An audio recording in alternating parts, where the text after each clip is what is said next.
To many people's surprise, although California may be perceived as one of the most environmentally conscious states, California cities account for 4 out of 5 of the worst year-round particle-polluted cities in the nation, according to the American Lung Association. California has seen many results of climate change over the past decade that includes sea level rising, losses to our water supply, a large increase in wildfires, and public health impacts. Much of the state's energy still comes from our dependence on fossil fuels, like natural gas and oil. Carbon dioxide at natural levels isn't harmful, but at increased levels, they can act like a layer of plastic wrap around the Earth that doesn't allow for heat to escape. The atmosphere acts like a greenhouse, which is why these emissions are called greenhouse gases. Daniel Kahneman and his fellow UC Berkeley researchers make the case that California must speed up its environmental progress dramatically and immediately. The scientists call for the state to reduce its planet-warming pollution by nearly 80% by 2030, rather than the currently mandated 40%.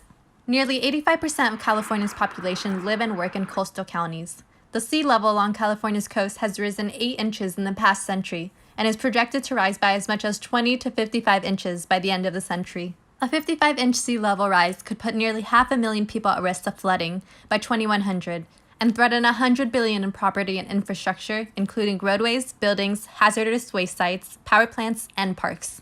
Forests and rangelands cover over 80% of California's 100 million acres. Climate change will affect tree survival and growth, reducing these lands' productivity and changing their habitats.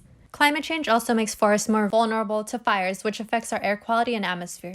Nicholas Penner, the Schleman Chair in Applied Geosciences at UC Davis, explains how our collective efforts are needed on a systemic and personal level. There are day-to-day decisions that matter. There are also large-scale policy decisions in terms of alternative energy sources. The economics of alternative energy are a big issue. There have been a couple different big climate change debates at the federal level. How we handle that, these stretch back over 10 years.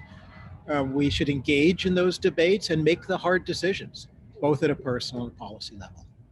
President Biden's infrastructure bill sets a national goal of 100% clean electricity by 2035, but we all need to play a part in successfully embracing clean energy and technology.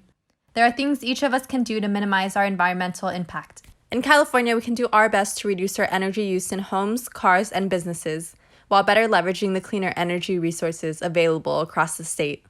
This has been Alexis West for State of Events. Back to you.